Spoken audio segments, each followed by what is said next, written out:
The Great Hall of the Galactic Council was enormous.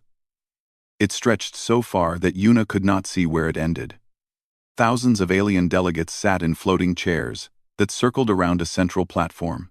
The ceiling was made of glass, and through it, she could see distant stars and colorful nebulae.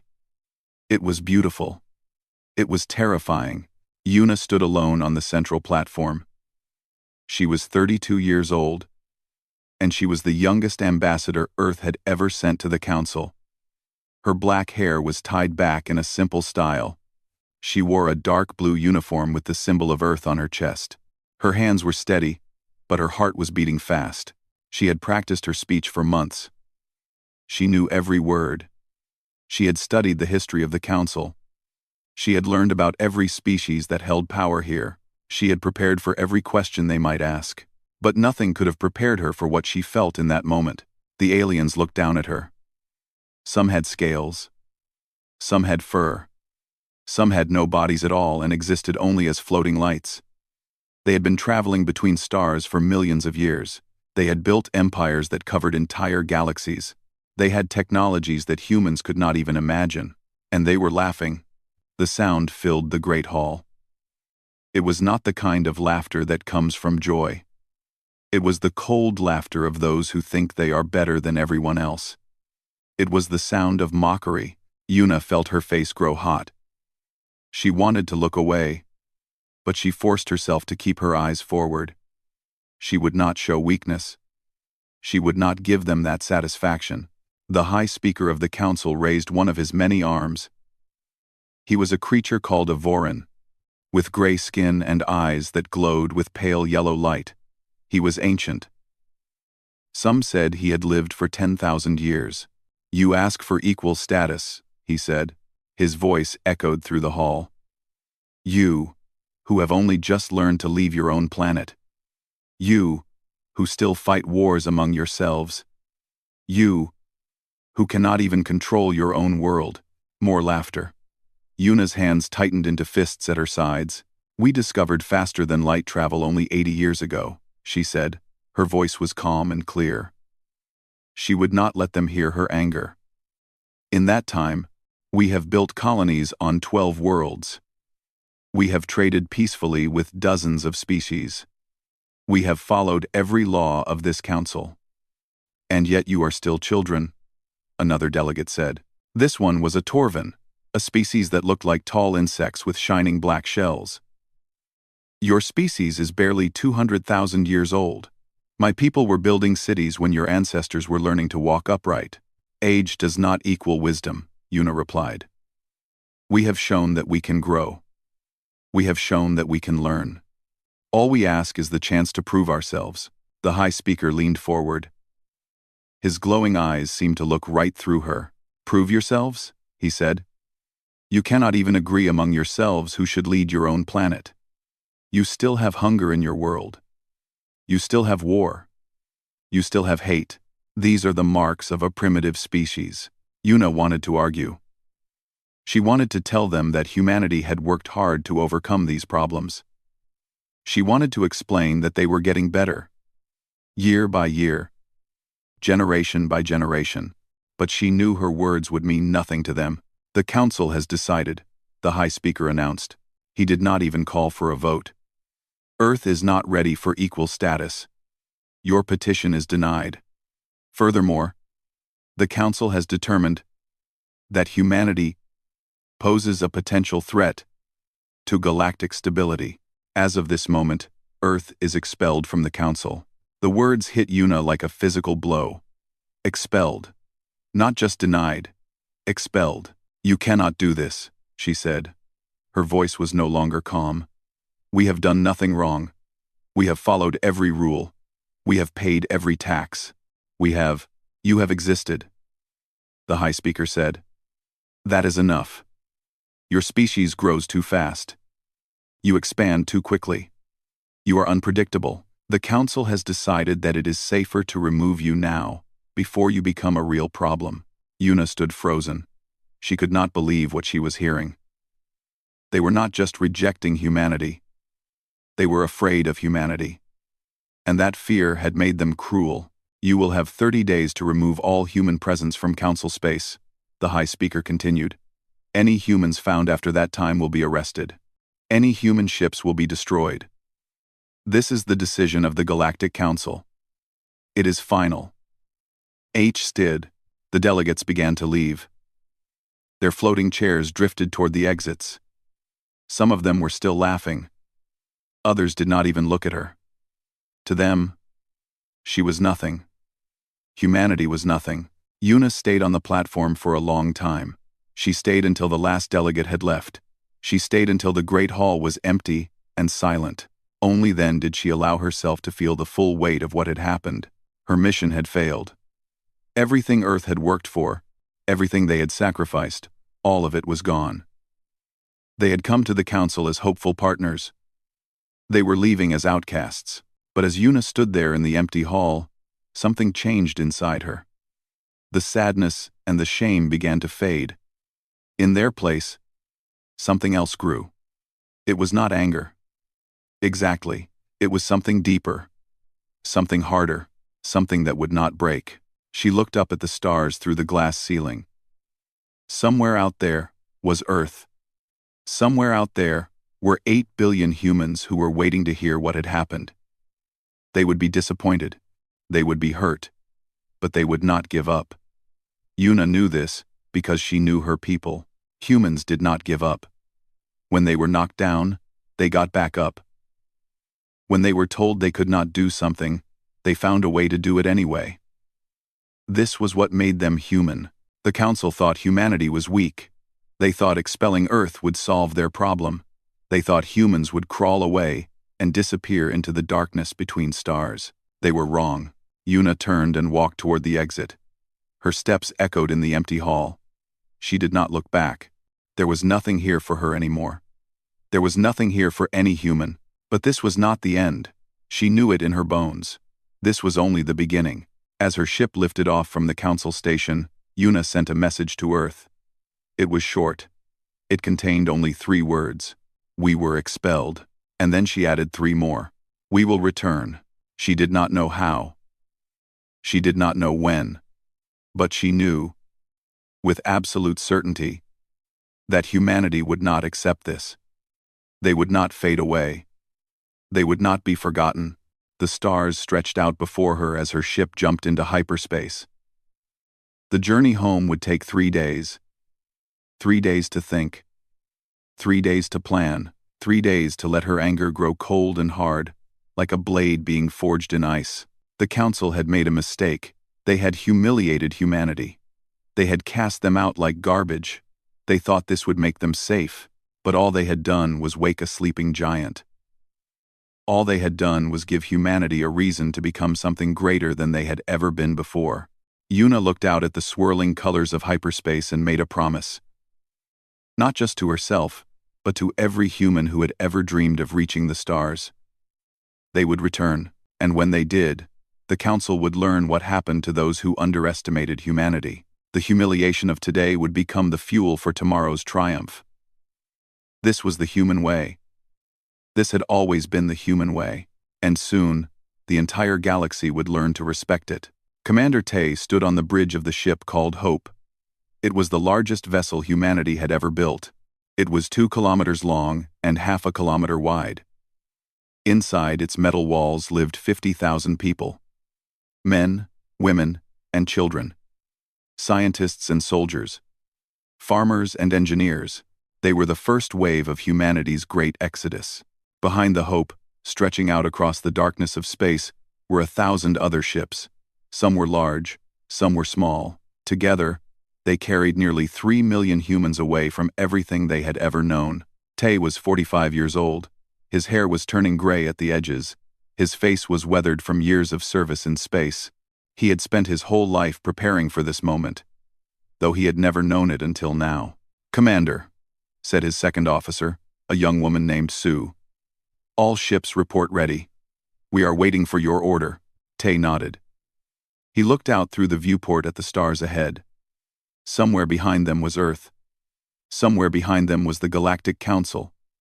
And all the species that had cast humanity aside. The Council had given them 30 days to leave. Humanity had taken 29. In that time, they had gathered everyone who wanted to go. They had loaded ships with food, supplies, and technology. They had said goodbye to the planets and stations they had built over 80 years of space exploration. Now they were ready to leave. Not just Council space. They were ready to leave known space entirely. Send the final message to Earth, Tay said. Sue pressed a button on her console. Across the fleet, speakers crackled to life. People of Earth, Tay said. His voice was strong and steady. Today we begin a journey into the unknown. We do not know what we will find. We do not know how long we will be gone. But we know this. We will survive. We will grow. And one day, we will return. He paused. In his mind, he could see the faces of everyone on every ship. The families huddled together, the children pressing their faces against windows, the old people who had chosen to leave their homeworld rather than stay under the shadow of the Council's hatred. The Council thinks they have defeated us, Tay continued. They think we will scatter and die. They are wrong. We are humans. We do not break. We do not surrender. We adapt. We overcome. And we never, ever forget. He nodded to Sue. She cut the broadcast. All ships, Tay commanded. Jump to coordinates, Alpha 7. We leave known space behind. One by one, the ships of the human fleet began to glow. Their engines powered up, creating fields of energy that bent the fabric of space itself. And then, in flashes of brilliant light, they disappeared. The journey took 3 months. They traveled through regions of space that no known species had ever explored. They passed dead stars and empty worlds. They flew through clouds of gas so thick that their sensors could not see through them. Many times, they thought they would not make it. Their food supplies ran low. Their engines needed repairs. Some of the smaller ships broke down and had to be abandoned. But humanity pressed on. They had no other choice. Finally, they found what they were looking for. It was a star system with 7 planets. 3 of them could support life. There was water. There was air. There was land that could be farmed. It was not Earth, but it could become home. Tay named the system New Dawn. He named the main planet Haven. And on that planet, humanity began to build again. The first year was the hardest. They had to build everything from nothing. They had to clear land and plant crops. They had to construct buildings and power systems. Many people got sick. Some died. But humanity did not give up. Tay worked alongside everyone else. He helped dig foundations. He helped carry supplies. He refused to sit in comfort while others struggled. This earned him the respect of the people. They began to call him Father Tay, though he was not old enough for such a title. By the 2nd year, they had built 3 cities. By the 5th year, they had spread to all 3 habitable planets. By the 10th year, New Dawn was home to 10 million humans. But they did not stop there. Tay knew that if humanity stayed in one place, they would be vulnerable. If the Council ever found them, they would be destroyed. So he ordered the construction of new ships. Not exploration vessels, not cargo ships, warships. The engineers were confused at first. They had never built weapons of war. They had never needed to. But Tay explained his vision. We will not attack anyone, he said. But we will be ready to defend ourselves. The Council fears us because we grow too fast. Let us show them that they were right to fear us. Let us become strong enough that no one will ever dare to hurt us again. The people agreed. They had not forgotten the humiliation. They had not forgotten the laughter of the delegates in the Great Hall. That memory burned in their hearts, like a fire that would never go out. 20 years passed. New Dawn had become a thriving civilization. But it was no longer just one system. Human scouts had discovered dozens of other systems beyond Council space. They had colonized them all. They had built stations and outposts across hundreds of light years. And they had built ships. So many ships. Tay was 65 years old now. His hair was completely white. His body was failing. The doctor said he did not have much time left, but he had one more duty to perform. He called a meeting of all the fleet commanders. They gathered in a great hall on Haven.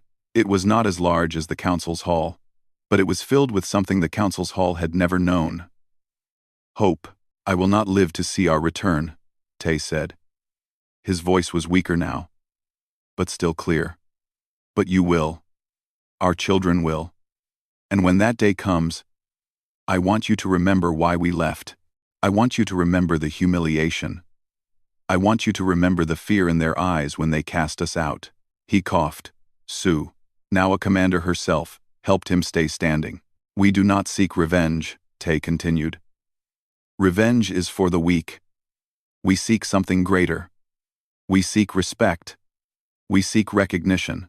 We seek to take our rightful place in the galaxy, not as servants or outcasts, but as equals. He looked around the room at the faces of the commanders. Many of them had been children when the Exodus began. They had grown up on stories of Earth and the Council. They had trained their whole lives for a war that had not yet come. Build more ships, Tay ordered.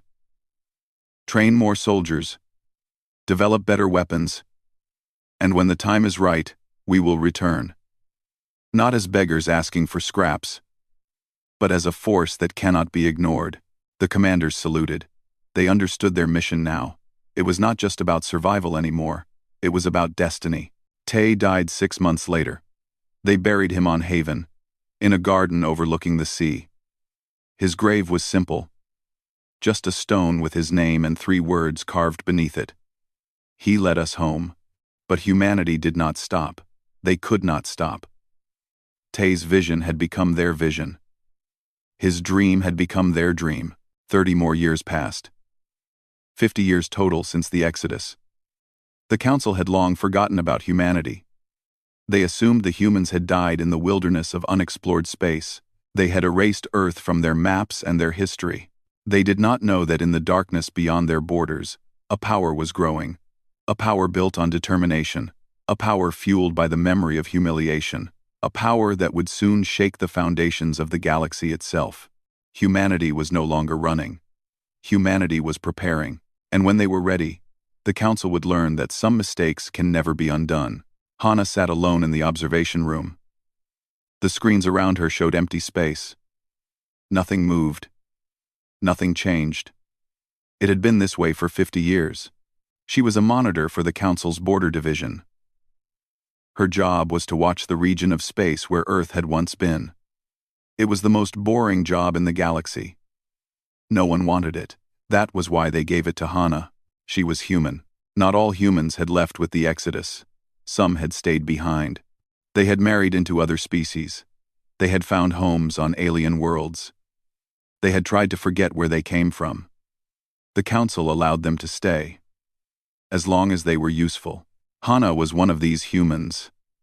Her mother had been from Earth, but her father was a Voran, the same species as the High Speaker. She had gray skin like her father, but her eyes were dark and human. She belonged to neither world. She was accepted by neither people, so they gave her this job. Watching empty space. Waiting for something that would never come. Every day, Hana looked at the screens. Every day, she saw nothing. The sector where Earth had been was completely dark. No ships. No signals. No signs of life. The Council had declared the area forbidden. No one was allowed to go there. No one wanted to go there anyway. The humans were gone. Everyone knew this. Everyone believed this. Hana was not so sure. She had heard stories from her mother before she died. Stories about Earth. Stories about humans. Stories about a species that never gave up, no matter how bad things got. Her mother had told her that humans were like weeds. You could cut them down, but they always grew back. They will return, her mother had said, in her final days. I do not know when. I do not know how. But they will return. And when they do, the Council will pay for what they did. Hana had been young then. She had not understood. Now, 50 years later, sitting alone in the observation room, she thought about those words often. The door behind her opened. She turned to see her supervisor, a Torvan named Crix. He had shiny black skin and eyes that never blinked. He looked at her with what might have been disgust. It was hard to tell with Torvins. "Anything to report?" he asked. It was the same question he asked every day. "Nothing," Hana answered. It was the same answer she gave every day. Crix made a clicking sound with his mouth. "Waste of resources, keeping this station open. The humans are dead. Everyone knows it." Hana said nothing. She had learned long ago that arguing was pointless. "The council is meeting tomorrow," Crix continued. "They are going to vote on closing this observation post. There is no point in watching empty space forever." "And what will happen to me?" Hana asked. Crix shrugged. His shell rattled when he moved. "You will be reassigned. Perhaps to the mining colonies. They always need workers there." He left without saying goodbye. Hana turned back to her screens. The mining colonies were death sentences. The work was hard. The conditions were terrible. And humans rarely lasted more than a few years. It was where the council sent those they wanted to disappear. But Hana was not thinking about the mining colonies. She was thinking about something else. Something that had been bothering her for weeks. The empty space on her screens was not completely empty. She had noticed it first about a month ago. A small flicker at the very edge of her sensors. It had lasted only a second, then disappeared. She had written it off as a malfunction. Equipment got old. Sensors made mistakes. But then it happened again. And again. Always in the same spot. Always for just a second. Always just beyond the range of proper detection. Hana had not reported these flickers. She did not know why. Perhaps because she knew no one would believe her. Perhaps because she was afraid of what they might mean. Or perhaps because, deep in her heart, she hoped they meant something wonderful. Tonight, she decided to do something she had never done before. She adjusted her sensors. She pushed them beyond their normal range. She focused everything on that one spot where the flickers had appeared. For hours, nothing happened. Her eyes grew tired. Her body ached from sitting so long. But she did not move. She waited. And then, just before dawn on the station, she saw it. A ship. It was far away, so far that it was barely visible. But it was there. A single ship. Sitting in the darkness beyond council space. Its design was unlike anything Hana had ever seen. It was sleek and powerful, with lines that seemed designed for speed and war. And it was watching her. Hana's heart pounded in her chest. She knew she should report this. She knew she should call for help. But instead, she did something else. She opened a communication channel and sent a single word into the darkness. "Hello?" For a long moment, there was silence. Then, a response came. It was a voice. A human voice. A woman's voice. Clear and strong. "Hello, sister. We have been waiting for someone like you." Tears filled Hana's eyes. She did not know why she was crying. She did not know why her whole body was shaking. But she knew, in that moment, that everything was about to change. "Who are you?" she whispered. "We are humanity," the voice answered. "We never left. We have been watching. We have been growing.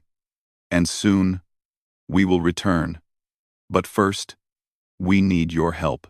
Hana looked at her screens. The ship was still there, waiting. Beyond it, she knew, there must be more. Many more. An entire civilization that had been growing in the darkness for 50 years. "What do you need?" she asked. "Information," the voice said. "About the council. About their fleets. About their defenses. We have been preparing for a long time. But preparation is nothing without knowledge." Hana thought about her life. She thought about the way the council had treated her. She thought about the mining colonies and the death that awaited her there. She thought about her mother's words, spoken so long ago. "They will return. And when they do, the council will pay." "I will help you," Hana said. "Tell me what you need to know." Over the next months, Hana became a spy. She gathered information about council fleet movements. She learned about their weapon systems and defensive positions. She mapped their supply routes and communication networks. And she sent everything to the ship, in the darkness. No one suspected her. Why would they? She was just a half-breed human watching empty space. She was no one. She was nothing. And that made her the perfect spy. The Council continued to believe that humanity was dead. They continued to grow comfortable and lazy. They reduced their military spending. They let their weapons grow old. They forgot what it meant to face a real enemy. They did not know that their enemy was closer than they had ever imagined. On the day the observation post was officially closed, Hana deleted all her files. She erased every record of the communications she had sent and received. Then she walked to the docking bay and boarded a shuttle. But she did not go to the mining colonies. She went to the darkness beyond Council space. She went to join her people.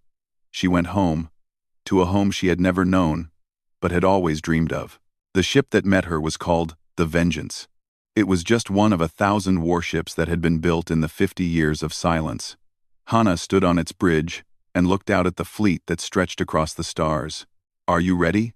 asked the voice that had first spoken to her. Its owner was a woman named Mira, who commanded the reconnaissance division. Hana looked at the ships. She looked at the weapons.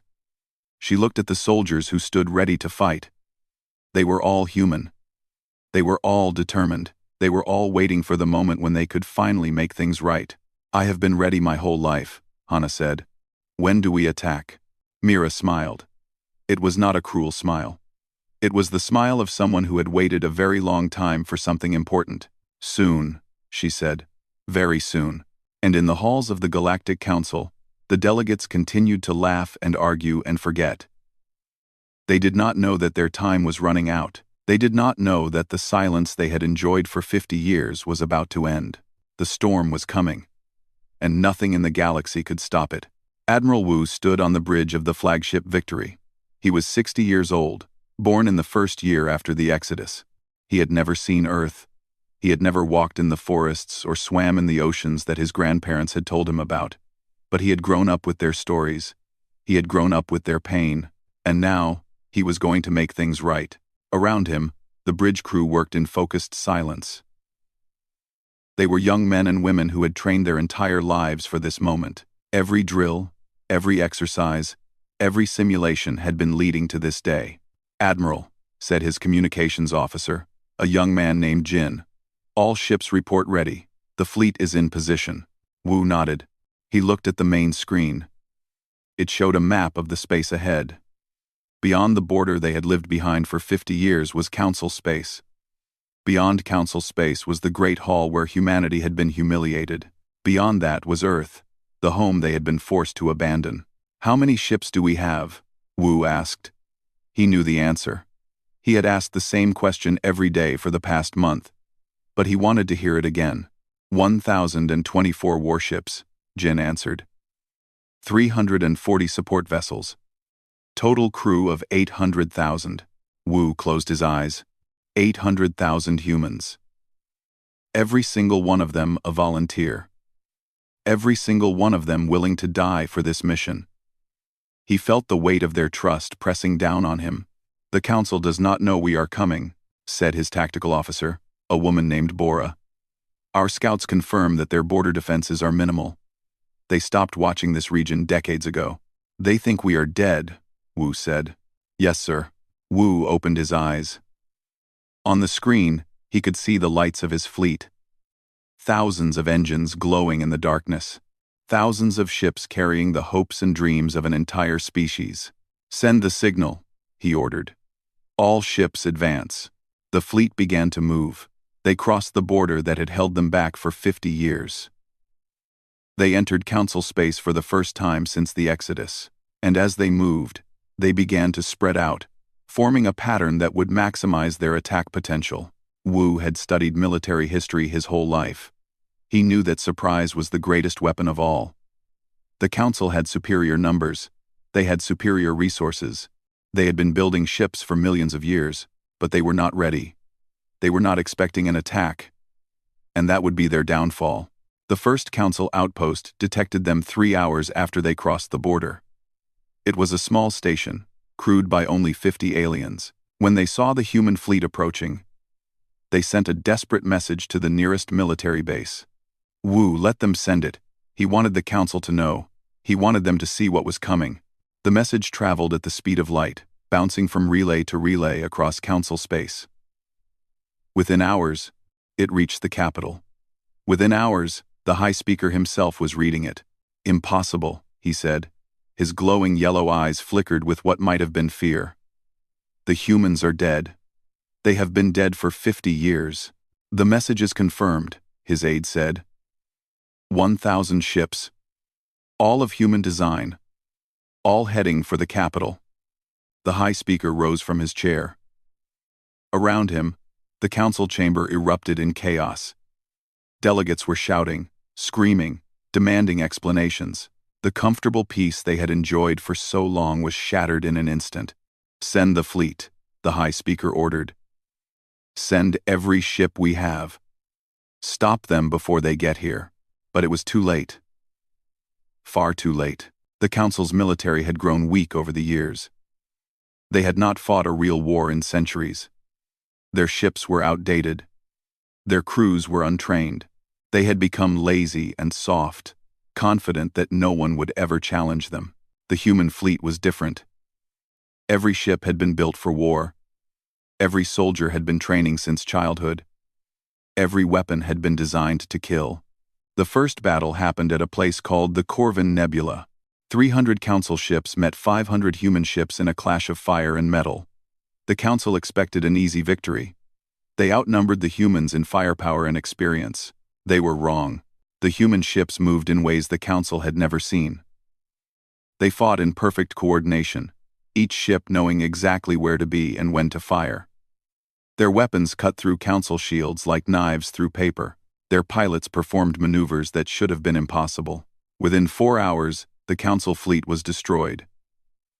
Only 12 ships escaped to warn the capital. The humans had not lost a single vessel. Admiral Wu watched the battle from the victory. He felt no joy at the destruction. He felt no pleasure in the deaths of the enemy. He felt only a cold determination to see his mission through. "How long until we reach the capital?" he asked. 16 hours, Bora answered. "At current speed." Wu nodded. "Send a message. Broadcast it on all frequencies. Let everyone hear what we have to say." Jin worked his controls. Within minutes, the message was ready. Wu's voice would be heard across every world in council space. He stood before the camera. Behind him, his crew stood at attention.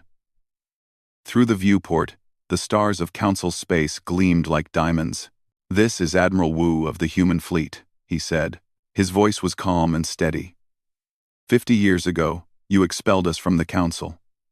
You laughed at us. You called us primitive. You cast us into the darkness and expected us to die." He paused. Across the galaxy, billions of aliens were watching. The council delegates, the soldiers, the common people. All of them were seeing the face of humanity for the first time in 50 years. "We did not die," Wu continued. "We survived. We grew.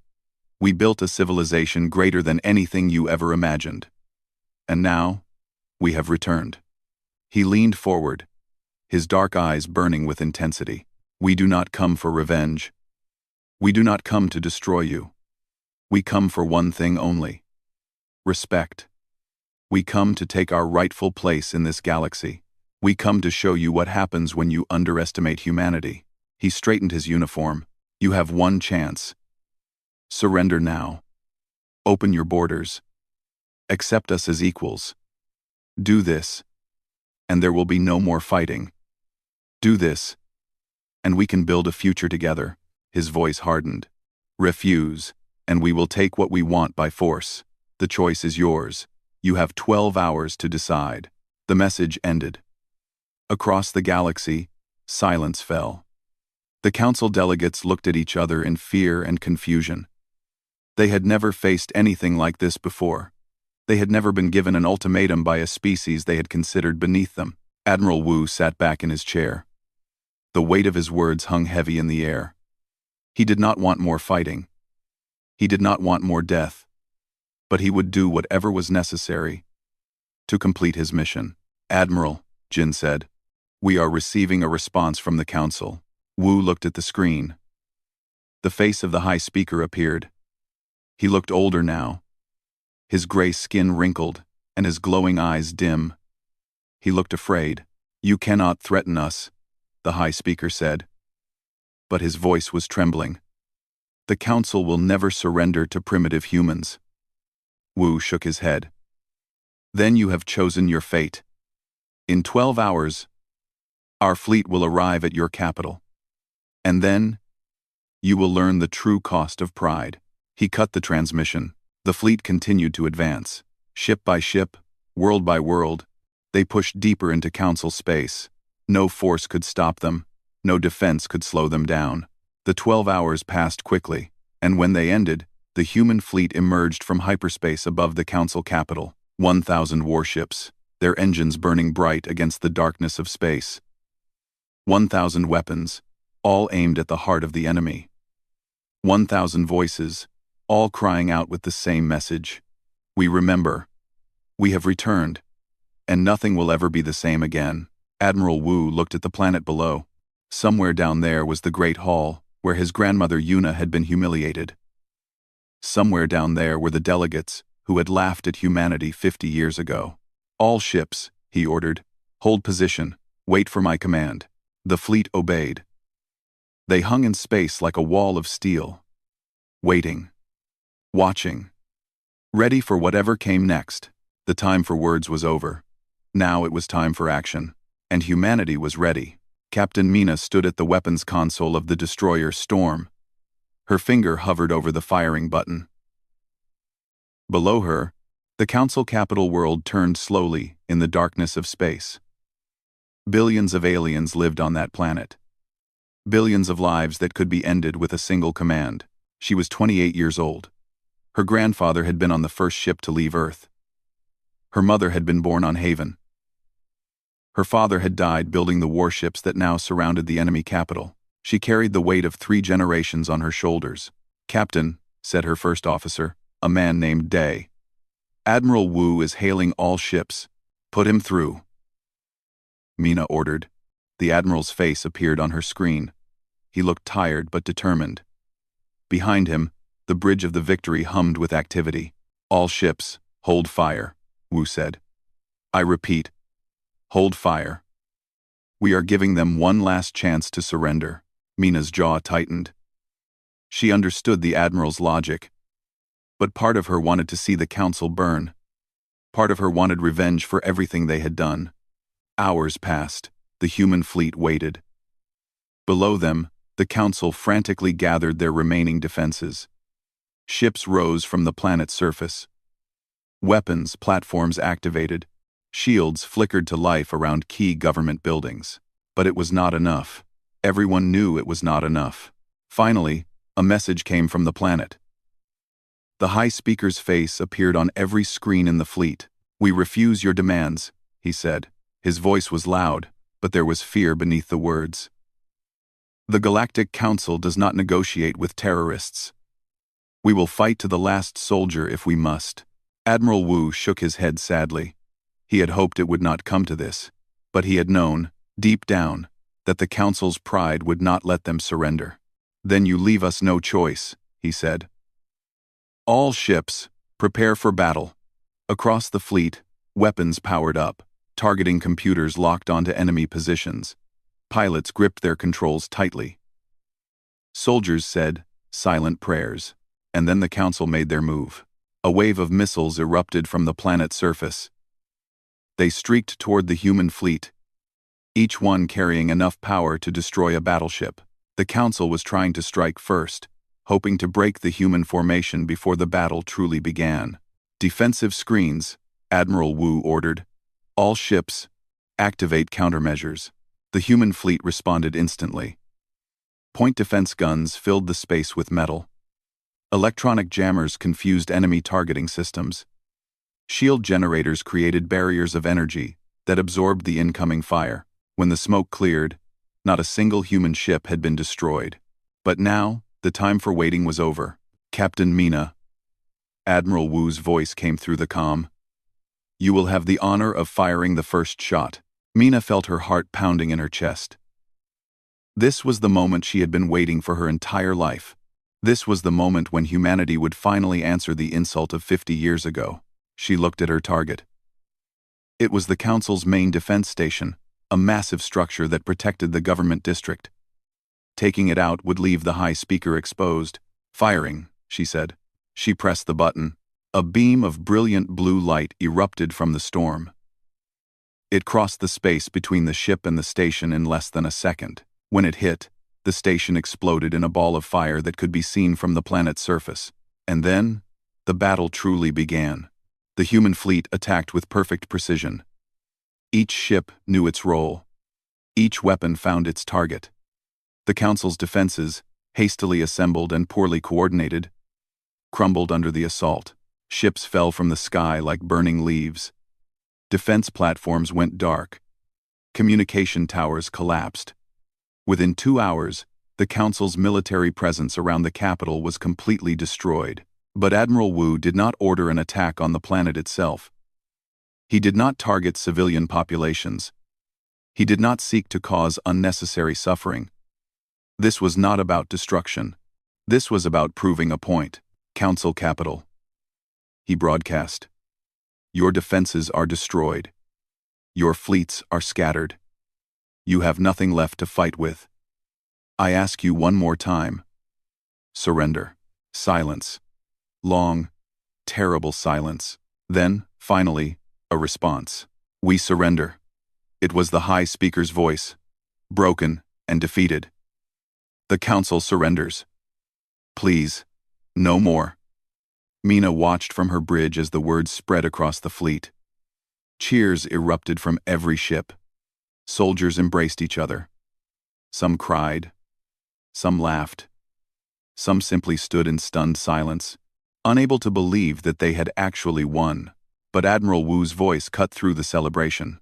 This is not over, he said. We did not come here just to win a battle. We came here to change the galaxy.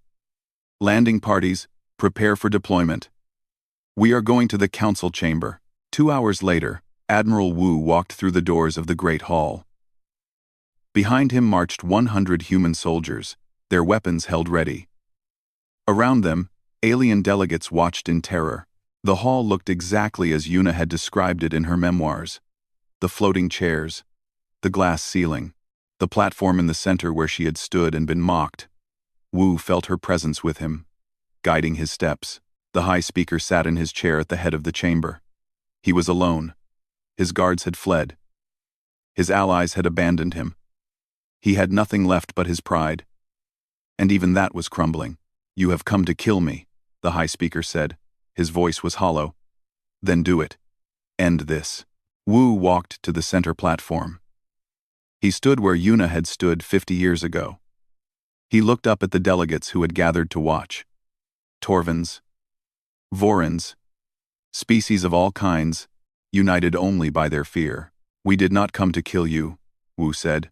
We came to teach you. He turned slowly, making sure every delegate could see his face. 50 years ago, you expelled humanity from this council. You called us primitive. You called us dangerous.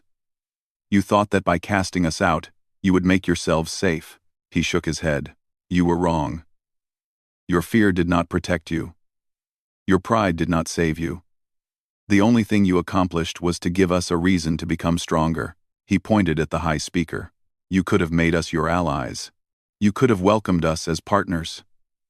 Together, we could have built something greater than either of us could have built alone. Instead, you chose hatred. You chose contempt. And now, you see the result. The high speaker lowered his head. He had no response. But we are not like you, Wu continued. We do not believe in revenge. We do not believe in cruelty. We believe in something better. We believe that even those who have wronged us can be forgiven. We believe that the future is more important than the past. He looked around the hall. So here is what will happen. The council will continue to exist. You will continue to govern your worlds as you always have.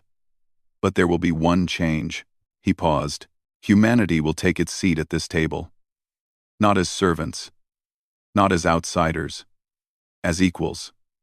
We will have the same voice, the same rights, the same respect as every other species in this galaxy. The delegates murmured among themselves. Some looked angry, some looked relieved, but none of them argued. They knew they had no choice. And there is one more thing, Wu said. He turned to face the High Speaker directly. You will apologize, not to me, not to my soldiers, but to every human who has ever lived. You will admit that what you did was wrong, and you will promise that it will never happen again. The High Speaker stared at him. For a long moment, he did not move. Then, slowly, painfully, he rose from his chair. He walked to the center platform. He stood before Admiral Wu, before the soldiers, before the entire galaxy, and he bowed. On behalf of the Galactic Council, he said, his voice barely a whisper, I apologize. To humanity, to all humans, past and present. We were wrong. We were blind. We were cruel, and we are sorry. Tears streamed down Wu's face. He thought of Yuna, who had stood in this same spot and been laughed at. He thought of Tay, who had led his people into the darkness with nothing but hope. He thought of all the humans who had suffered and struggled and died to make this moment possible. Apology accepted, he said, and just like that, it was over. Humanity had returned, not as conquerors, but as equals, not seeking destruction, but demanding respect. They had proven that they were worthy of their place in the galaxy. In the years that followed, the galaxy changed. Humanity brought new ideas, new technologies, new ways of thinking. They helped rebuild worlds that had been damaged in the war. They worked alongside former enemies to create a future that was better for everyone. And in the Great Hall of the Council, a new chair was added. It was not larger or smaller than the others. It was not higher or lower. It was simply equal. On that chair sat a human, the first of many, a symbol of everything humanity had achieved. And somewhere, in a place beyond time and space, the spirits of those who had fought and died smiled down upon their children. The humiliation had been answered. The silence had been broken. The return had been completed. Humanity had risen. And they would never fall again.